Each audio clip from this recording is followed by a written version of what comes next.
Yeah, I mean, if we could go back to, when you got started, when the Jackson 5 got started, I was going to ask Michael how they fitted into the Motown setup.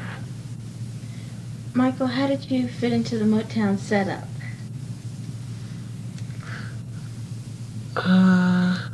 We were doing a show at the Regal Theater in Chicago, and it was like a talent show type of thing, and we won. And Gladys Knight was there, as well as a guy named Bobby Taylor, and they told Motown about us. And Motown was interested in seeing us audition for them. So we went to Berry Gordy's mansion estate in Detroit, indoor pool, and all the Motown stars were there, from the Supreme, the Temptations, the Marvelette, the Miracles. And we auditioned, and they loved it. And Diana Ross came over to us special, after the concert we did for them. And she kissed us all and said we were marvelous. And she said she wanted to play a special part in our career. And that's how it started. And we did our first single, I Want You Back. It was gold, as well as ABC, The Love You Save, Never Can Say, on and on and on. And that's how it started. And was it particularly, because I noticed that like Smokey Robinson was a vice president, but was it he or say Berry Gordy who was particularly, looking after the band? Was Berry Gordy particularly looking after you guys? Berry was the main overseer of the Jacksons. He was the main manager. He was the head of our whole career at Motown. Berry Gordy, as the world knows, owns Motown Records, and he only managed two people in the whole history of Motown. That was the Supremes and the Jackson 5, and so he was the main, force behind us, as well as my father and mother. Because the Jacksons actually joined at a time when Motown was going through some changes, and it's just like, I suppose, in 1970. I just wonder whether Michael had any sense that they were kind of, the leading lights at the time, while other people had left the label and things like that.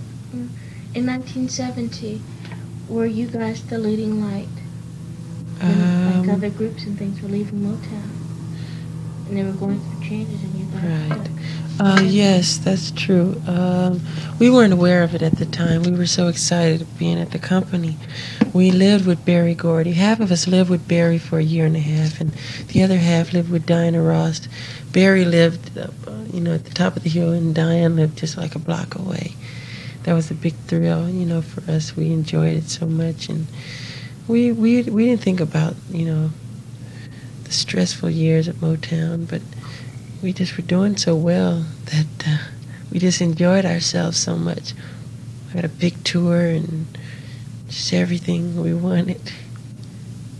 Being so young, were they able to have much control over their own career and the kind of music they did, the kind of songs?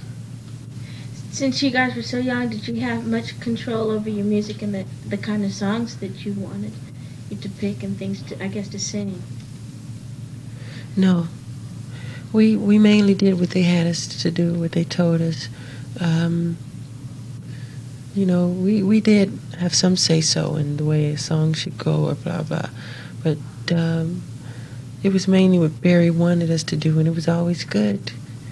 I would say, to this day, Motown was the greatest school for me. Really, it was the best. Some of the greatest people were there and still are there. It's incredible.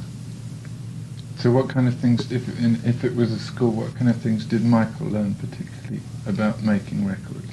If it were a school, what kind of things did you learn about making records in Motown? I learned about producing. I learned how to cut a track as well as producing. I've learned so many things about writing and just the whole overall thing, being with Stevie Wonder, being at his sessions and just sitting in and learning. It just was incredible. Just the way a producer, dictates to me what he wants me to do and everything and how he wants me to do it. Going through that whole thing was just the greatest learning point. It was wonderful. It was the best school. He was talking about, say, dropping in on a Stevie Wonder session. I mean, was Motown really like a big family then? Was Motown like a big family then? Yes, that's very true. They were, everybody worked together.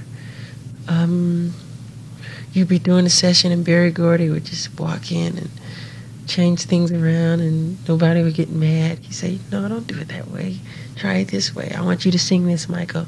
Say yeah a couple of times there, or change this line. I want you to work on that lyric. He was like the Disney studios, the way Walt Disney would come in and go from one studio to the other and just stimulate everybody like a bee, in pollen, and just going from one place to another, just stimulating people what to do, keeping them on the right track. Barry was wonderful at taking a song and leading it to the right direction, giving it the right flavors to make it a hit. He knew just what it takes, and everybody can't do that. He's really something.